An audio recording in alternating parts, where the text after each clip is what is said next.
जो तार से निकली है वो धुन सब ने सुनी है, जो साज पे गुजरी है वो किस दिल को पता है. These beautiful lines are by Sahir Ludhianvi Sahab. Anoushka Shankar crosses all boundaries. She floats effortlessly in the musical world. The instrument sitar has made her an international personality.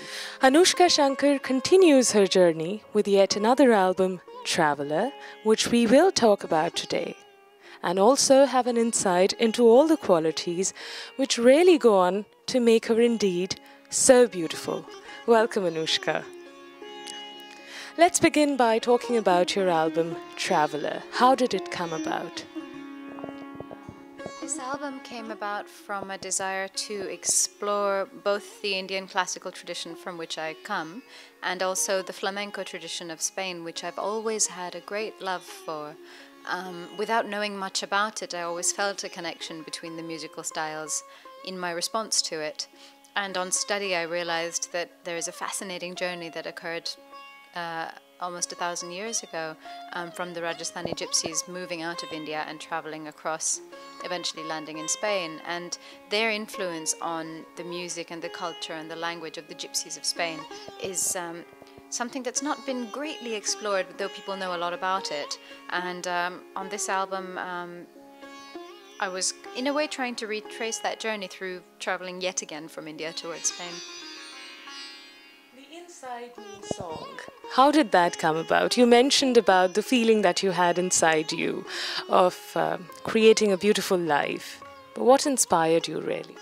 Well, that's exactly it. I mean, it was a strange experience for me making this record because I was pregnant through the whole process of making the music. And obviously that was my first time having this experience, and it was all very new, very wonderful, very strange.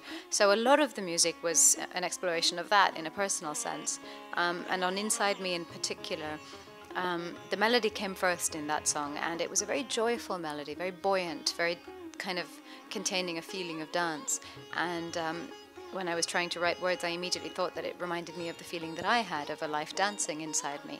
And so the lyrics are about that. I was listening to your album, wonderful album and remarkable work. The song Krishna, which has the vocals begin with Shubha Mudgalji. It reminds me of cities like Banaras or Vrindavan, Mathura in India. What was the main inspiration, and with what idea was that song made? I think on one level it was a desire to work with Shubhaji. I've always loved her dearly as a person, but I've never worked with her musically. And this record has a lot of Spanish flamenco vocals, and they tend to be very deep, very passionate, and the tonality of her voice felt like a perfect counterpart on the Indian side to those Spanish voices. And again, because this is about folk music, gypsy music, I mean, the idea of a song about Krishna, who of course is one of the great inspirations for all of our folk songs, was something that felt very appropriate. And it's something I find very inspiring as well. What was it like at the age of 9 to be practicing for hours and hours together? Do you attribute your success today to the atmosphere that you had at home? Definitely the atmosphere that I grew up around is a huge part of, and possibly the most instrumental part of what has made me a musician and the type of musician I am, because lessons were so much more than just the lessons themselves. It was about being raised in an environment that was surrounded by music and arts and that kind of culture. I wasn't really practicing hours a day at that age. I began learning at that age, and it was a lot lighter as my father saw that I had an interest, and as I deepened in the music, then the hours grew, the intensity grew. But at the beginning it was quite light, and that was good actually, because it helped me to enter the music in a less intimidating manner. I think he, as most people know, I mean, he is the greatest guru one could hope to have in my instrument. And so within that, what some people might not realize, unless they know more about him, is that he's very unique in that he is as great of a teacher as he is a performer. Not everyone has that. There are two very different sides. But in his case, he is. He is such an incredible teacher. He's able to really clarify the nuances of ragas. He's able to teach at many different levels. He has a real passion for passing on his music. All of these things make him an incredible teacher. So that in itself is such a huge, the huge education that I've had in my music. But also by example, being the type of performer, the type of creator that he is, having had the career that he's had. All of those things are things that I've looked to as an example when shaping my own career. Were you at any point of time forced, or you never wanted to, there was a day when you didn't want to play sitar and you were forced any day? Well, I was never forced in that really harsh sense, but I was certainly given a strict discipline about the music, I think my parents always let me know that they weren't forcing me to play, that I could stop if I wanted to. But if I was going to play, then it required a certain amount of dedication.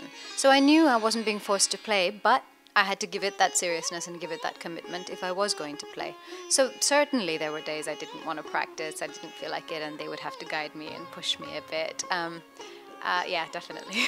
At any point of time, did you come across a feeling that you had? You were between 10 or 12 contemporaries of your age, and you felt, oh no, I'm different, I do it differently. Than my contemporaries? Yes, people of your, youngsters of your age, your friends, when you kind of thought that, oh, I come up with all different priorities in life, I do things differently. Have you ever had that feeling? Well, I mean, my life was quite unusual in lots of ways. I mean, I was raised traveling and raised between continents. I was raised going on tour from the age of 10 with my family, so I was often leaving for months at a time, leaving school, going away, coming back, and all of that made me kind of stick out a little bit, and priorities would have to be different sometimes because I would have to work really hard to manage in school or to manage in my career, and not everyone had things like that going on. What does spirituality mean to you? Spirituality is it's one of those things that's really hard to explain, actually, because it's so subtle and so personal.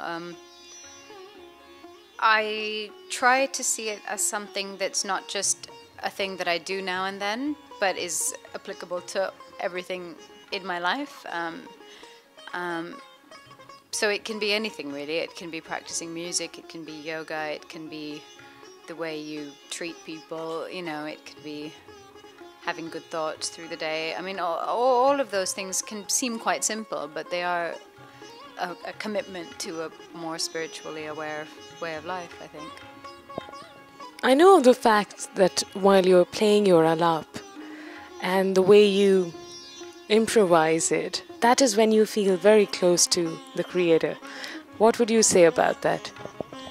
I think that's exactly it. I think that's one of the great beauties of our musical tradition, is that spiritual quality within the music and the way one has to go so deep within in order to produce that magic in the music, in order for the listener to feel it as well.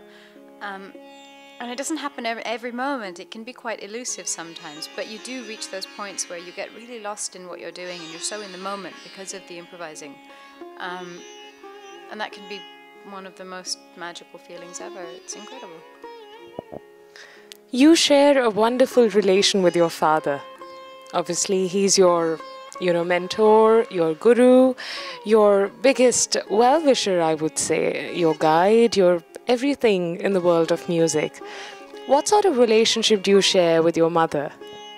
Well, it's all of the same things. In a less sort of famous way, I mean, she's my mother, she's one of my best friends, she's also been a teacher and a guide and a well-wisher, a mentor, all of the same things. But I suppose the maternal version, that she and I can be more close friends in a way that my father and I aren't. But my father and I have this guru shishya relationship that my mother and I don't. So they're different, but they're definitely two equally key influences for me. Is there anything that you'd like to say to the youngsters of today who are wanting to follow you, who are wanting to make a mark in the world of world music and be a part of this tradition? I would say congratulations, because it's a really amazing world to be in. It's really rewarding, it's really fulfilling, the musical connection is incredible, but it does take a great deal of work, it takes a great deal of dedication. I'm not trying to put anyone off, but it is a classical tradition, and like any classical tradition, it does require a lot from the artist, and unfortunately, in a professional sense as well, it's a challenging genre to be in. It's not one of the greatly popular mainstream styles of music, so it can be very hard, and so I do see a lot of people struggling to forge a career in this genre if they really love it, and my hat definitely goes off to all of them. If you were to describe a single day in your life, what is that like? I don't know if there's any such thing, really. It's very variable. Yeah, I understand. What I'm saying is there's no real regularity in my life. I think that's one of the beauties of it for me. I think when I'm at home is completely different than when I'm on tour, and having a baby as well makes everything completely unpredictable. So I try and keep a balance between practice and time with my family and getting other work done. I think performing and being on tour is also one of the great joys of my life. Well, wonderful. Thank you so much, Anoushka. It's been a very pleasant feeling to have met you today.